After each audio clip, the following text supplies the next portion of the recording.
Hello दोस्तों, आप देख रहे हैं द ऑटोमैन। और इस शॉर्ट वीडियो में हम बात करेंगे BS6 ATS after treatment system के बारे में। जैसा कि हम देख पा रहे हैं कि ये BS6 गाड़ी का आफ्टर ट्रीटमेंट सिस्टम है, हेवी कॉमर्शियल व्हीकल का। और ये खड़ा है, बीच में से कहीं बेंड नहीं है। ये जितने पाँच के पाँचों कंपोनेंट दिख रहे हैं कहीं से मुड़ा हुआ नहीं है, तो इसे सिंगल मॉड्यूल कहेंगे। टिपर गाड़ी है इसलिए केबिन के पीछे है। अगर ये कोई और गाड़ी होती जैसे लॉन्ग चेचिस, तो उसका आफ्टर ट्रीटमेंट सिस्टम यहाँ से जा सकता है, लेकिन ये टिपर है और उसके केबिन के पीछे जगह है, तो यहाँ पे एडजस्टमेंट दिया हुआ है। ये पहला कंपोनेंट जो है, इस क्लैंप से लेके इस नीचे के भाग से लेके पहला जो कंपोनेंट है इसे DOC बोलते हैं, डीजल ऑक्सीडेशन कैटालिस्ट। इसका काम एक कंडीशनर का है। मतलब जिस तरह से आफ्टर ट्रीटमेंट सिस्टम के अंदर किसी भी गैस को एक खास कंडीशन में ले जाके छोड़ देता है, मोनोक्साइड को डाइऑक्साइड में, कार्बन मोनोक्साइड है तो उसको कार्बन डाइऑक्साइड में, नॉक्स जो है नाइट्रोजन के जो ऑक्साइड्स हैं उनको भी कन्वर्ट करता है। साथ साथ में जो जितने भी गैस है, यहाँ से एक शॉट में बताएं कि सभी गैस यहाँ से होके पास हो जाती है। उसका थोड़ा सा डिजाइन चेंज हो जाता है, गैस का जो रासायनिक गुणधर्म है वो थोड़ा सा बदल जाता है, और ये कभी ख़राब नहीं होता। ये सिर्फ एक सीधा होल वाला कंपोनेंट है, इसके अंदर बारीक बारीक जाली है जिसके अंदर से होके गैस गुजरती है। उसके बाद हमारा ये DPF है, ये बीच का पहले क्लैंप से दूसरे क्लैंप के बीच में DPF है। ये थोड़ा जटिल है, BS6 में ये नया है। ये जो दूसरा कंपोनेंट है ये वाला, ये पहले क्लैंप से यहाँ तक, ये जो है DPF कहलाता है, डीजल पार्टिकुलेट फिल्टर। मतलब डीजल जलने के बाद जितनी भी कालिक कार्बन निकलेगा वो इसके अंदर ट्रैप हो जाएगा। मतलब इसको छान लिया जाता है इस फिल्टर के अंदर, और जब उसकी मात्रा ज़्यादा हो जाती है, इतनी ज़्यादा कि गैस को आगे पास ना होने दे, तब रीजनरेशन करके इसको जलाया जाता है। और जलने के बाद फिर वो फिर से पहले जैसा हो जाता है। और इसके ऊपर हम देखेंगे कि दो पाइप लगा हुआ है, एक ये और दूसरा ये। तो ये जो पतली पाइप है ये इसका टेम्परेचर सेंसर है, DPF का शुरू का टेम्परेचर और DPF के बाद का टेम्परेचर। लेकिन जो मोटा पाइप है दो, एक और ये दो, तो ये दो मोटा पाइप जो है डिफरेंशियल प्रेशर सेंसर में लगने के लिए है।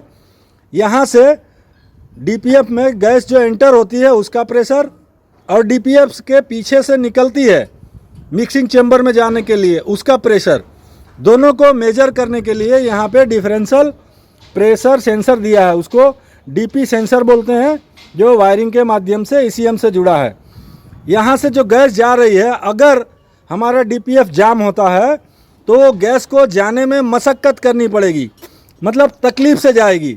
और जहाँ जाम होगा प्रेशर बढ़ेगा तो उसका टेम्परेचर भी बढ़ेगा। तो ये टेम्परेचर सेंसर दोनों बताएंगे कि जाने वाली गैस का टेम्परेचर क्या है और DPF से बाहर निकलने वाली गैस का टेम्परेचर क्या है। उसी तरह ये पाइप के माध्यम से डिफरेंशियल प्रेशर काउंटिंग कर लेता है कि जो गैस DPF में से निकल रही है मिक्सिंग चेंबर की तरफ जाने के लिए, तो DPF में जब एंटर की है तब उसका प्रेशर क्या है, और DPF से जब बाहर निकल रही है तब उसका प्रेशर क्या है। तो इस दोनों के अंतर से ECM को पता चल जाता है कि हमारा DPF कितनी मात्रा में जाम है, तो रीजनरेशन का प्रोसेस शुरू करता है। थोड़ी मात्रा में है तो ऑटो रीजनरेशन, और अगर ऑटो रीजनरेशन की कंडीशन नहीं बन रही है तो एक्टिव रीजनरेशन। एक्टिव मतलब ड्राइवर उसको बटन दबा के कर सकता है। अगर वो भी नहीं करता है तो फिर लास्ट कंडीशन में लैपटॉप के माध्यम से उसको कमांड देके रीजनरेशन किया जाता है। अगर वो भी ना हो तो सर्विस रीजनरेशन, मतलब इसको खोलो, DPF को यहाँ से क्लैंप खोलो, ये बीच का भाग निकालो इसको, और इसको क्यूमिंस केयर में भेज दो कंपनी में इसको सर्विस होने के लिए। उसके बाद ये मिक्सिंग चेम्बर है। मिक्सिंग चेम्बर में सिर्फ और सिर्फ एक ही कंपोनेंट लगा है, वो है हमारा यूरिया का डोजर। इसके पीछे से यूरिया स्प्रे होता है। जैसा कि हम देख पा रहे हैं, यहाँ पे एक वायरिंग हार्नेस लगा है और 2 पाइप लगे हैं। एक पाइप के माध्यम से जब भी हम चाबी ऑन करेंगे, हमारी गाड़ी स्टार्ट हो या बंद हो, मोटर जो है यूरिया यहाँ पे देगा और यहाँ से रिटर्न जाने लगेगा, टैंक में आएगा जाएगा।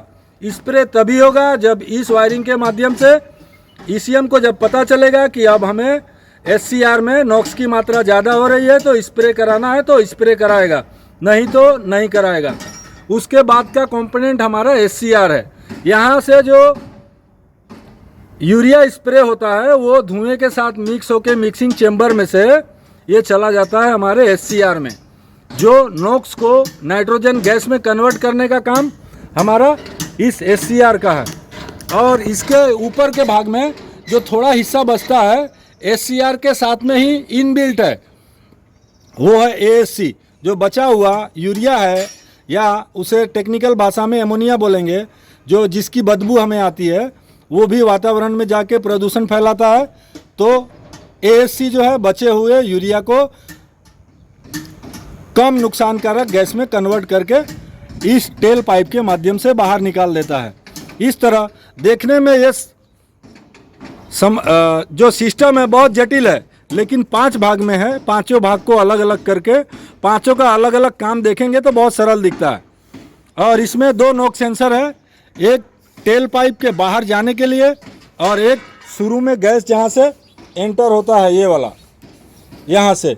ये आप इधर भी देख पा रहे हैं, 2 नोक सेंसर है, एक शुरू वाला और एक आखिरी वाला। इसमें जब धुआं गया था इस सिस्टम में ट्रीटमेंट होने के लिए, तो कितनी मात्रा में नॉक्स थी उसका पता ये लगाता है। और ट्रीटमेंट होने के बाद जब धुआं यहाँ से बाहर निकलता है तो कितनी मात्रा में नॉक्स गैस बची है उसका पता ये लगाता है। ये दोनों रिपोर्ट करते हैं हेडक्वार्टर में, मतलब ईसीएम को। इस तरह से हमारा आफ्टर ट्रीटमेंट सिस्टम BS6 में काम करता है। ये जानकारी आपको कैसी लगी हमें कमेंट में बता सकते हैं। अगर आपका कोई सवाल है तो आप पूछ सकते हैं। Thank you.